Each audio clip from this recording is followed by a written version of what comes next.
Welcome to Lesson 3 of Humanities 1101 at West Georgia Technical College. This lesson will be about the ancient civilization of Egypt. Now, we've got like 3,000 plus years of history to cover, so we're just going to hit the highlights in this lesson. We can't really get too terribly deep in, but ancient Egypt is such an interesting topic. I mean, clearly it is because it features so heavily in modern arts, right? Like you think about a dozen movies right off the top of your head that take place in ancient Egypt or about some ancient Egyptian mummy or something like that. And when we think of ancient Egypt, we think of what? We think of pharaohs, we think of mummies, and we think of slaves building pyramids, right? And that's all we ever really know because that's all the media has ever captured in terms of trying to like make our imaginations go wild. But ancient Egypt was so much more than pyramids and so much more than mummies and pharaohs. And so what we're going to be discussing this week is learning a little bit about what other areas of value, plus some of the areas of value that we've just mentioned, um, that ancient Egypt brings to us today. So, um, Egyptian mythology is something that has featured pretty heavily in modern media. When we think of movies like The Mummy or A Night at the Museum, and we have Egyptian gods and goddesses, and they come back from the dead, and it's all usually connected to some pharaohic mummy. But they've had a deeper impact on the world than just that.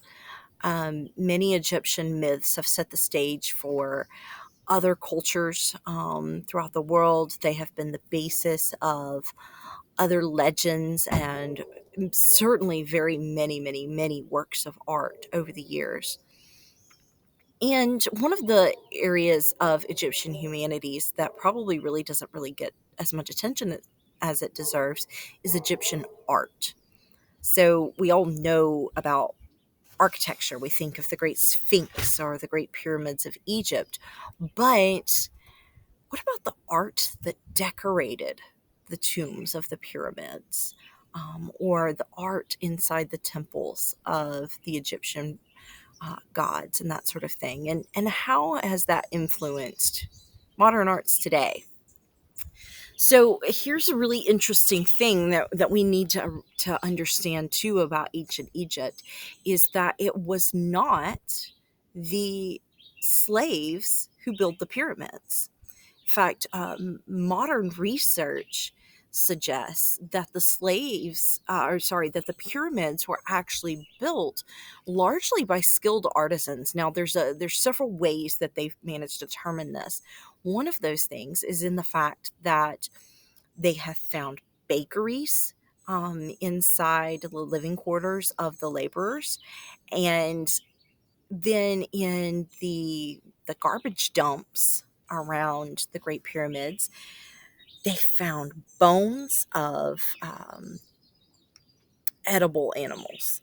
And what this tells us is that the people who built the pyramids were certainly very well fed. And while you might want a well fed slave workforce, you're certainly not going to feed them choice cuts of meat, things that are expensive.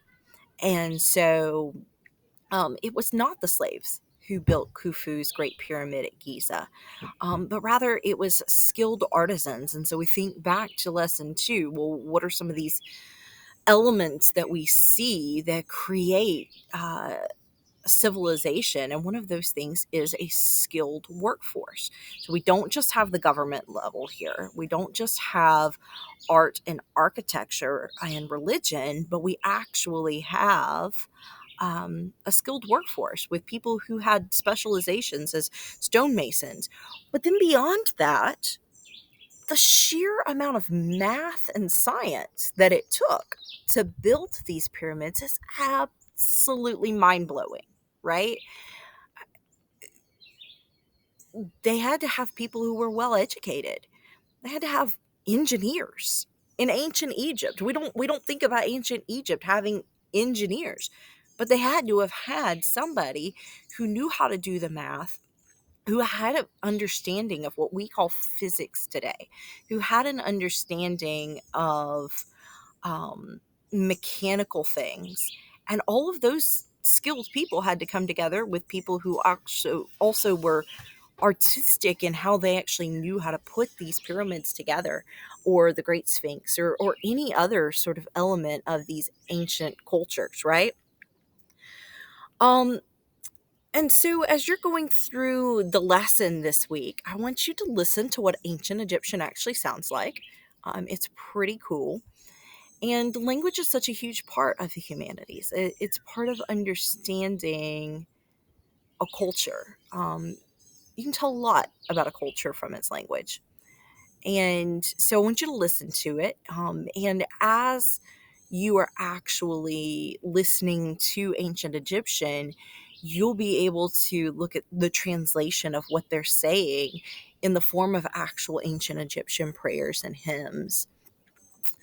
And then there's a great reconstruction of an old Egyptian love song that you're going to listen to and hear what ancient Egyptian music might actually would have sounded like. And okay, so why is it important? This doesn't sound anything like music today, except that it does. There are certainly some parallels to what we would call folk music in the modern world, but more than that, listening to this music, listening to these prayers or hymns in ancient Egyptian, it becomes almost like sitting with someone there. Um, like you're actually getting to visit, and maybe, just maybe, it makes this ancient civilization come to life in a way that isn't a movie about mummies, right? Like, it focuses on the beautiful things and not the scary or weird things about ancient Egyptian culture, of which there were many of those as well. And then in the sort of the end of this lesson, you're actually going to get the opportunity to explore the Great Pyramid of Giza. You get to go on your own. It's not a guided tour. You're going to take yourself inside. You will have to make an account to do your exploration of the Great Pyramid of Giza. But it's a free account. You don't have to put in any money, and they're not going to spam you. I've never gotten another email from them again after I made my account. But you're going to walk through, and I want you to pay particular attention to any art you happen to see on the walls. I want you to explore each room and what each is about. Um, you can also do the guided tour if you would rather that than exploring on your own. Um, and a really interesting thing, as you're exploring, you're going to notice, potentially, if you're paying attention, that there is graffiti on the walls of the tombs. But not all of this graffiti is modern. As a matter of fact, much of the graffiti on the walls of the tombs, or all of it that you're going to see, is actually graffiti left by these skilled laborers and artisans who built the pyramids. Um, and they left everything from things that were profane on the walls to just, well, why do we leave graffiti today? It's some piece of ourself. It's tagging ourselves onto something that we think will survive for longer than we will. It's a way to become immortal. So pay attention. See if you can find some graffiti on the walls of the tombs. You'll also want to take a guided tour of the tomb of Queen Merisank, who was the wife of Khufu. And here's a great question for you. Why is Khufu's pyramid largely not colorful? It's just rock. It's beautiful rock, but rock. And yet the tomb of Queen Mirisank is this explosion of rich color. So I want you to pay particular attention to that.